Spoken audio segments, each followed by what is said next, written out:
For more on this subject, I want to go to Reagan Reese now. She's the White House correspondent for the Daily Caller. In fact, she's been outside of Capital One Arena today talking to so many of the people who are here in town to see the inauguration, to be a part of this moment. Reagan, great to have you with us today. Thanks for having me, Ben. What has it been like out on the street today? It's been cold. Obviously, that's the reason President Trump has given for why they moved the inaugural events indoors. What are people saying as they have decided to come to the nation's capital to celebrate? It really is unlike anything I've ever seen before. Right where we're located, our office is a couple blocks from the White House, pretty much a ghost town because you can't get anywhere. All the streets are blocked off. But if you just go one Metro stop over to Metro Center, the streets are packed with Trump supporters who are not deterred by the fact that the inauguration was going to be moved indoors, that they probably weren't going to get one of those 20,000 seats within Capital One Arena. And, you know, people are packed into bars and coffee shops. And as I was walking down the streets today, I saw Trump supporters quite literally lined up outside of bars with their faces pressed up against the windows just to watch the screen where Trump was being sworn in. And at 12:02, right as he took the oath of office, the streets erupted in these cheers and excitement that he was now the president. But in terms of what people are saying, they're just so grateful to be here and largely aren't buying the fact that the inauguration was, moved inside for weather. Every single person I spoke to, more than a dozen of Trump supporters, really believe that the inauguration was moved inside because of security concerns. Mm-hmm. Yeah, and in fact, Susan Crabtree over at Rickler Politics has done some great reporting on this subject. And saying that, look, government officials have been mostly sticking with the weather story for the explanation for why things were moved. But even if there was a small security concern, obviously it would be a source of great relief to the people who are tasked with protecting the president of the United States and everybody who's around him, that they can have a more secure environment to protect him, which is what took place today.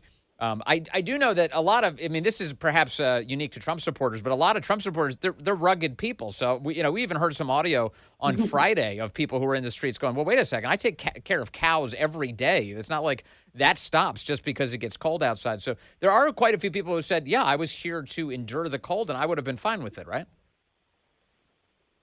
Yes, definitely.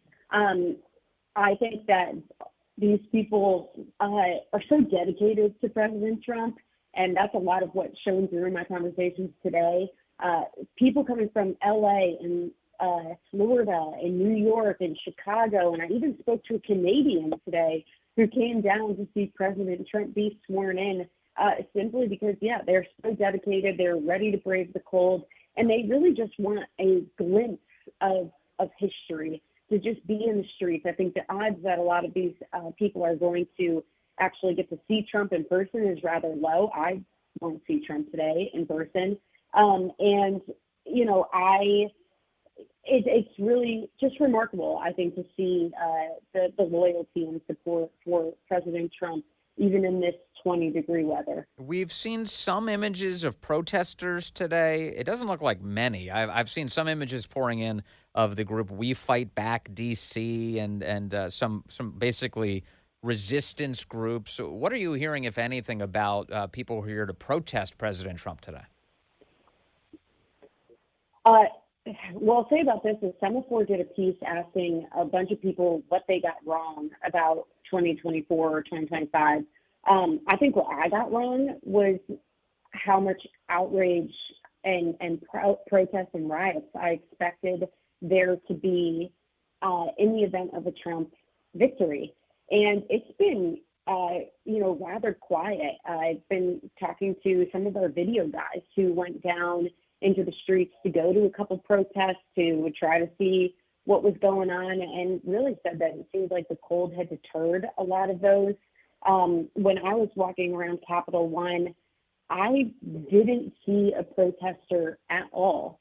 And so, I really just seems to be rather lackluster from what I've seen.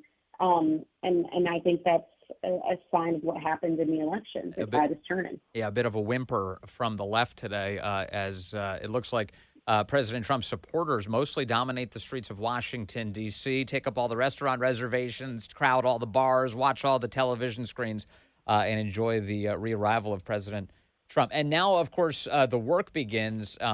President Trump today, I know you've been focused on some of the specifics, Reagan Reese, is set to sign some 200 plus executive actions, including, we believe, on stage at Capital One Arena coming up. What do we know about these? I know that I'm going to be up all night trying to sort these through.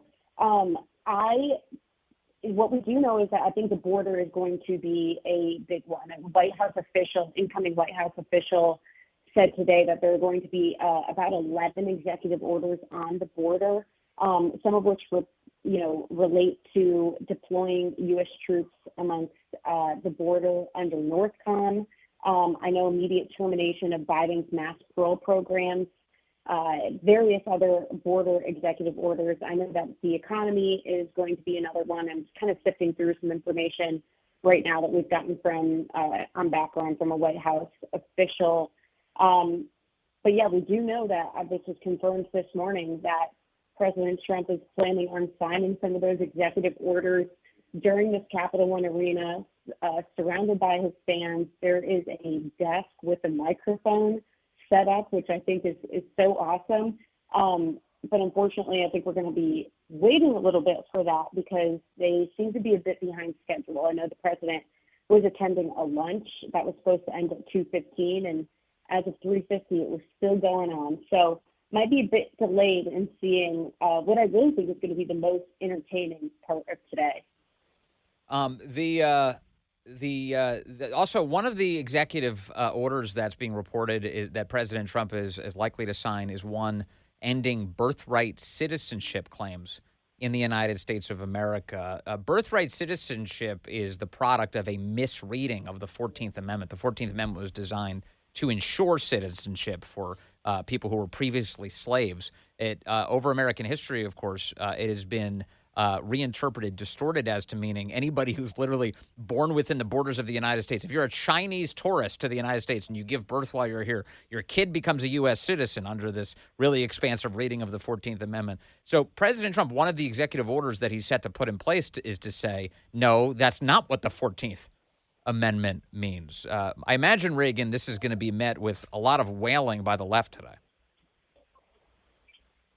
Yeah, I saw a headline this morning from Washington Post, and I'm blanking on which executive order it was about, which reported executive order, but it honestly probably could have been this one. And it was like, Trump set to sign whatever executive order. Here's why experts say that's illegal. Here's why experts say that's wrong. Right. And so, yeah, I mean, it's already starting, and that's exactly what I expect to come out of the Washington Post, out of CNN, out of the New York Times, is this crying about why all this is wrong. And I think this is going to be a great opportunity for the Daily Caller, having a seat in the White House briefing room, to kind of counter that narrative. Yes. And really take it to those media outlets right in their face, right in the same room as them, because I don't think they've really had to face that much in the last 4 years, and I think that could help kind of change the conversation. How do you expect the interaction between, yourself first and foremost, but also the rest of the press and the president of the United States now with this new administration? Because in the last one, in the Biden administration, Joe Biden was almost never available to anybody. He was mostly kept in hiding. He was brought out for the occasional public event, only on days when he was in good spirits, apparently. According to all of the latest reporting on the effort they undertook to hide his condition. And then Karine Jean-Pierre was about as useless as a press secretary as anybody has ever devised. And in fact, we heard from the New York Post last week that during this critical period where we were getting information about hostage releases for Israel, she was holding an event that was designed to celebrate herself and giving no meaningful information. How do you think things change now going into the Trump administration?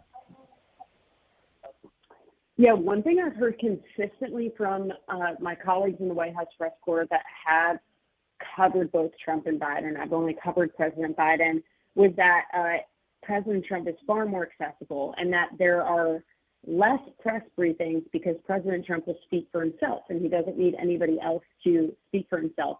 And even more so, I've heard from my colleagues that there's hardly ever a day where President Trump is not seen. It was very common to be on White House pool duty and not hear from President Biden, not see President Biden at all. Another thing that I've heard, which I think is a real advantage to the press and speaks to kind of the Trump administration and their willingness to engage, is that White House officials will commonly walk what we call Pebble Beach at the White House. And that's all those green tents and where the news and TV anchors will kind of do their hits from the White House. You can see the White House in the background. I've heard that officials will walk up and down Pebble Beach and are willing to answer questions, and you can pull them aside and talk to them. And when this was being explained to me by one of my colleagues, they posed it this way and said, when was the last time you saw a cabinet official at the White House? And I was like, gee, I don't know. I think it was Pete Buttigieg when the Maryland bridge collapsed. Yeah. And he said that was, it's unheard of in the Trump administration to go months or weeks without seeing a cabinet official around the White House where you can hopefully grab them for a question. And all of those guys are battle tested.